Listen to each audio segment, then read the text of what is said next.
Crime ಕಾರ್ನರ್ಗೆ ಸ್ವಾಗತ. ನಾನು ಉಮರ್ ಫಾರೂಕ್. ಕಾಂಗ್ರೆಸ್ ಪಕ್ಷ ಅಧಿಕಾರದಲ್ಲಿರೋ ಕರ್ನಾಟಕದಲ್ಲಿ ಮನೆಗಳನ್ನು ತೆರವು ಮಾಡೋದಕ್ಕೆ ಮತ್ತೆ ಬುಲ್ಡೋಸರ್ಗಳನ್ನು ಬಳಸಲಾಗ್ತಾ ಇದೆ. ಇತ್ತೀಚೆಗೆ ಕೋಗಿಲು ಲೇಔಟ್ನಲ್ಲಿ ಮನೆಗಳನ್ನು ಧ್ವಂಸ ಮಾಡಿದ್ದು ಇಂಟರ್ನ್ಯಾಷನಲ್ ನ್ಯೂಸ್ ಆಯಿತು. ಅವರಿಗೆ ಪುನರ್ವಸತಿ ಕಲ್ಪಿಸುವ ಯೋಜನೆಗಳು ಕೂಡ ನಡೀತಾ ಇದ್ದಾವೆ. ಇದರ ಬೆನ್ನಲ್ಲೇ ಬೆಂಗಳೂರಿನ ಥನಿಸಂದ್ರದಲ್ಲಿ ಮನೆಗಳನ್ನು ತೆರವು ಮಾಡೋದಕ್ಕೆ ಮತ್ತೆ ಬುಲ್ಡೋಸರ್ಗಳನ್ನು ಬಳಸಲಾಗಿದೆ. ಸುಮಾರು 60ಕ್ಕೂ ಹೆಚ್ಚು ಮನೆಗಳನ್ನು ತೆರವುಗೊಳಿಸಲಾಗಿದೆ. ಈ ಸ್ಟೋರಿ ಬಗ್ಗೆ ಡೀಟೇಲ್ ಆಗಿ ನೋಡೋಣ. ತುಂಬ ಮಾತಾಡೋಣ. ಆದರೆ ಅದಕ್ಕೂ ಮೊದಲು ನೀವಿನ್ನೂ ನಮ್ಮ ಚಾನಲನ್ನು ಸಬ್ಸ್ಕ್ರೈಬ್ ಮಾಡಿಲ್ಲ ಅಂದರೆ ಬಿಟ್ಟು ಸಬ್ಸ್ಕ್ರೈಬ್ ಮಾಡ್ಕೊಳ್ಳಿ. ಹಾಗೆ ಈ ವಿಡಿಯೋವನ್ನು ಕೊನೆ ತನಕ ಮಿಸ್ ಮಾಡದೆ ನೋಡಿ.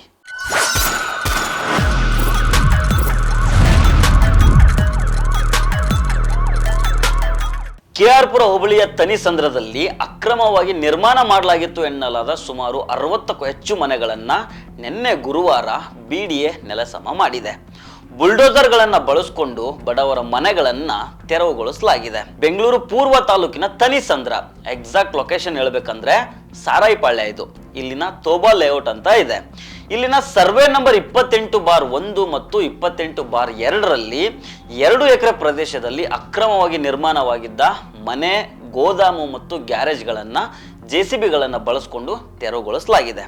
ಸುಮಾರು 80 ಕೋಟಿ ರೂಪಾಯಿ ಮೌಲ್ಯದ ಪ್ರದೇಶವನ್ನು ಬೆಂಗಳೂರು ಅಭಿವೃದ್ಧಿ ಪ್ರಾಧಿಕಾರ ವಶಪಡಿಸಿಕೊಂಡಿದೆ.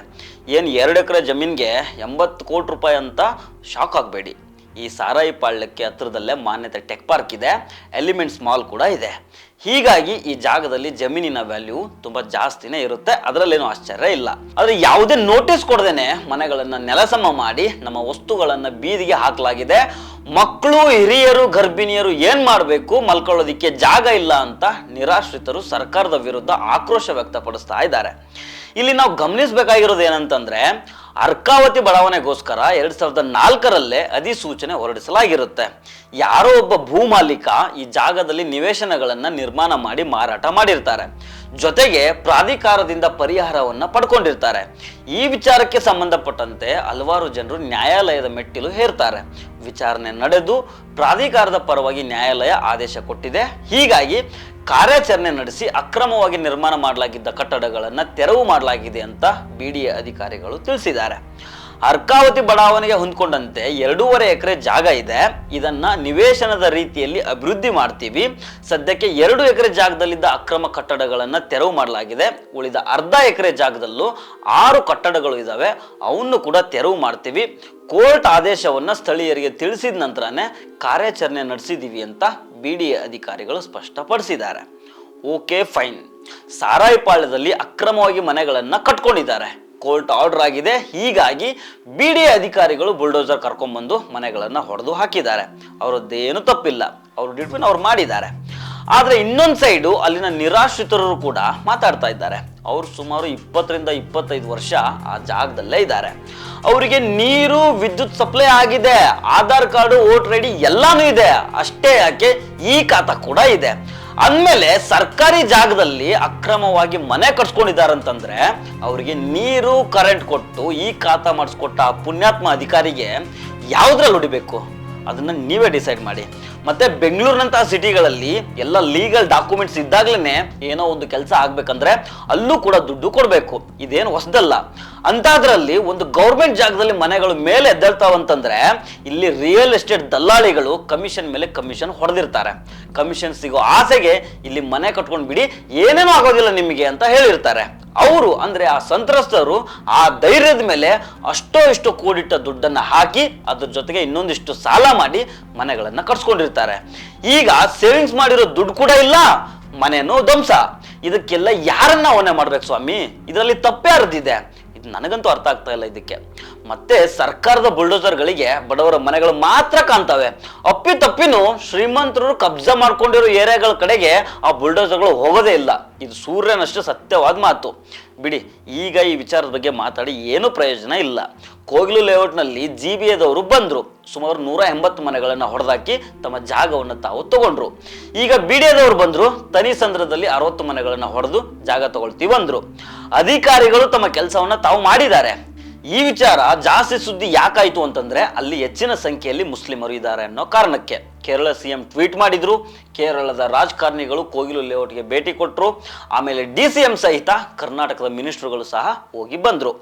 ಕೋಗಿಲು ಲೇಔಟ್ ವಿಚಾರದಲ್ಲಿ ಏನೋ ಒಂದು ಯೋಜನೆ ನಡೀತಾ ಇದೆ, ಒಂದಿಷ್ಟು ಜನರಿಗೆ ಮನೆಗಳು ಸಿಗೋ ಸಾಧ್ಯತೆ ಇದೆ. ಆದ್ರೆ ಈ ತನಿಸಂದ್ರ ಜನರ ಕತೆ ಏನು ಅಂತ, ಯಾಕಂದ್ರೆ ಇವ್ರ ಹತ್ರ ಆಧಾರ್ ಕಾರ್ಡ್ ಇದೆ, ವೋಟರ್ ID ಇದೆ, ಇವ್ರಿಗೆ ಕರೆಂಟ್ ಸಿಕ್ಕಿದೆ, ನೀರು ಸಿಕ್ಕಿದೆ, ಈ ಖಾತಾ ಕೂಡ ಇದೆ. ಇವಾಗ ಇವ್ರ ಕತೆ ಏನು? ಸರ್ಕಾರ ಕೇವಲ ನಿಯಮಗಳ ಮೇಲೆ ಮಾತ್ರ ಕೆಲಸ ಮಾಡುತ್ತಾ ಅಥವಾ ಮಾನವೀಯತೆ ಆಧಾರದ ಮೇಲೇನೂ ಕೆಲಸ ಮಾಡುತ್ತಾ ಅನ್ನೋ ಪ್ರಶ್ನೆಯನ್ನ ಈಗ ಪ್ರಜ್ಞಾವಂತರು ಕೇಳ್ತಾ ಇದ್ದಾರೆ.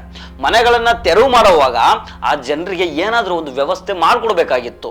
ನಾವು ಮುಸ್ಲಿಂ ಲೀಡರ್ಗಳನ್ನೋರು ತಮ್ಮ ಸಮುದಾಯದ ಜನರ ನೋವಿಗೆ ಸ್ಪಂದಿಸಬೇಕಾಗಿತ್ತು. ಈಗ ತನಿಸಂದ್ರದ ಮಂದಿ ಅನಾಥರಾಗಿದ್ದಾರೆ ಅಂತ ಅನಿಸ್ತಾ ಇದೆ. ಈಗ ತನಿಸಂದ್ರದಲ್ಲಿ ಹೆಚ್ಚಿನ ಸಂಖ್ಯೆಯ ಮುಸ್ಲಿಮರ ಮನೆಗಳನ್ನ BDA ಅಧಿಕಾರಿಗಳು ತೆರವು ಮಾಡಿದ್ದಾರೆ. BDA ಯಾರ ಕೈಯಲ್ಲಿದೆ? ಶಾಂತಿನಗರ MLA NA ಹ್ಯಾರಿಸ್ ಕೈಯಲ್ಲಿದೆ. ಇವರೇ BDA ಚೀಫು. ಸರಿ, ಕೋರ್ಟ್ ಆರ್ಡರ್ ಆಗಿದೆ, ಅದು ಸರ್ಕಾರಿ ಜಾಗ, ಅದಕ್ಕೆ ತೆರವು ಮಾಡಿದ್ದಾರೆ, ಎಲ್ಲನೂ ಒಪ್ಕೊಳ್ಳೋಣ.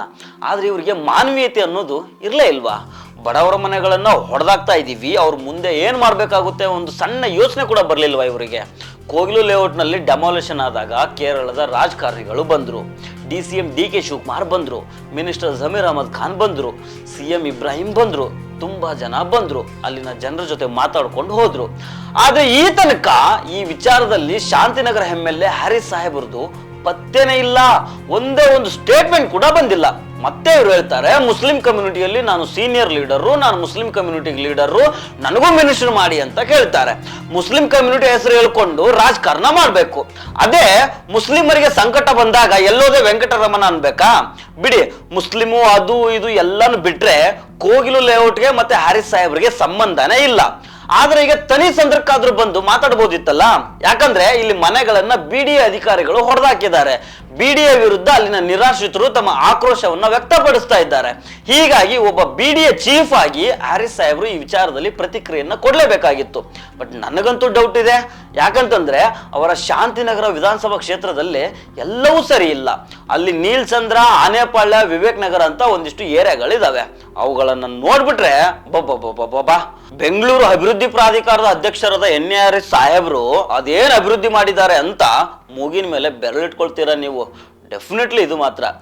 ನಿಮ್ಮ ಕಾರು ಬಿಳಿ ಬಣ್ಣದಿದ್ಯಾ, ಅದಕ್ಕೆ ನೀವು ಕೆಂಪು ಬಣ್ಣ ಮಾಡಿಸ್ಬೇಕಾ? ₹1 ಖರ್ಚು ಮಾಡಬೇಡಿ. ಹ್ಯಾರಿಸ್ ಸಾಹೇಬರು MLA ಇರೋ ಏರಿಯಾಗಳಲ್ಲಿ ನಿಲ್ಲಿಸ್ಬೇಡಿ.